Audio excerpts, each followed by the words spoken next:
বউয়ের মতো ঘুমটা দিয়ে বের হয়ে আসে। তো এই পার্টের শুরুতেই আমাদের দেখানো হয় স্যান্ড ভিলেজকে, যেখানে আমরা দেখতে পাই যে কনকরো রেডি হয়ে বসে আছে লড়াই করতে যাওয়ার জন্য। আর ঠিক তখন সেখানে টেমারিও চলে আসে। কনকরো বলে যে তোমাদের এত দেরি লাগলো কেন? আর তখন আমরা জানতে পারি যে আসলে কনকরো ওদের জন্য একটা রিপ্লেসমেন্ট গার্ড পাঠাইছিল, আর এই কারণেই টেমারি আবার সেখান থেকে ফিরে আইতে পারছে। কনকরো বলে যে তো চলো এখন আমরা যাই। আর এখানে আমরা মুরুবি ইবিসুকেও দেখতে পাই। আসলে সেই কনকরোকে সাহায্য করছে যেন কনকরো সেখানে গার্ডকে পাঠায়া টেমারিকে ফিরে আনতে পারে। যাই হোক, গুহার ভিতরে আমরা দেখতে পাই যে সাসুরি ঘুমটা দিয়ে বসে আছে।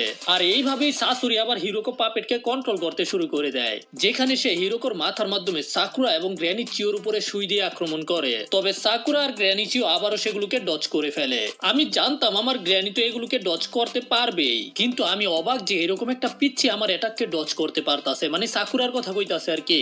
আর তখন আমরা দেখতে পাই যে আসলে গ্র্যানি চিও সাকুরাকে নিজের পাপেট বানায় ফেলছে। আর তখন গিয়ে সাসুরিও বুঝতে পেরে যায় যে আসলে কেন সাকুরা সাসুরির অ্যাটাককে এত সহজে ডজ করতে পারছে, কারণ গ্র্যানি চিও এতক্ষণ লাগায়া নিজের চাকরা থ্রেটের মাধ্যমে পাপেট জুৎসুর ব্যবহার করে সাকুরাকে কন্ট্রোল করতেছিল। আর তার সাথে সাথে গ্র্যানি চিও সাসুরির পাপেটের যে লেজটা ছিল না, সেটার মধ্যেও নিজের চাকরা থ্রেট লাগাই দিছে। আর এই কারণেই তো সেটা সাকুরার চেহারার সামনে এসে হঠাৎ করে থেমে যায়। আর সাসুরি সেটা তখনই বুঝতে পারছিল যখন সাসুরির লেজটা থেমে গেছিল। এর আগে সাসুরি বুঝতেই পারে নাই। আর এই কারণেই কিন্তু লেডি চিও সাকুরাকে বলছিল যে আমি নিজের প্রথম এটা কইরা দিছি অলরেডি। লেডি চিও এটা তখন করছে যখন সে সাসুরির দিকে নিজের কুনাইগুলোকে ছুঁড়ে মারছিল।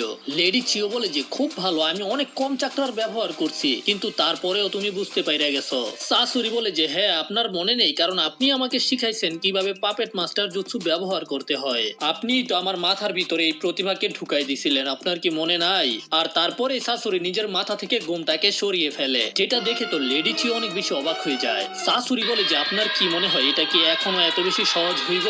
গ্র্যানি চিও সাকুরা জিজ্ঞাসা করে গ্র্যানি চিও এটাই কি আসল সাসুরি নাকি? কিন্তু গ্র্যানি চিও তো আর কোনো কথার জবাবই দিতে পারতাছে না।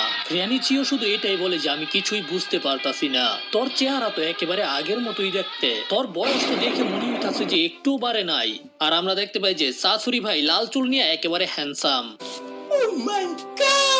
সাকুরা চিন্তা করে যে এটা কোনোভাবেই সাসুরি হতে পারে না। আমার জানা মতে সাসুরি তো নাকি 20 বছর আগে গ্রাম ছেড়ে পালাই গেছিল, তারপরেও ওকে দেখতে এইরকম জোয়ান লাগতাছে কিভাবে? আর গুহার বাইরে থেকে দেদারা চিন্তা করতেছিল যে কিছুক্ষণের মধ্যেই আমার ম্যান সাসুরি ওদের সবাইকে শেষ কইরা দিব। আর ঠিক তখনই দেদারার পাখি গারাকে সম্পূর্ণ গিলে ফেলে। আর তারপরেই দেদারা সেখান থেকে চলে যেতে শুরু করে দেয়। আর নারুতো তখন দেদারার পিছনে পিছনে যেতে শুরু করে। তবে কাকাশি বলে যে না নারুতো থাম। নারুতো বলে যে আপনি গিয়ে সাকুরাকে সাহায্য করেন, আমি একাই এই কুত্তার বাচ্চাকে হারাইতে পারবো। কিন্তু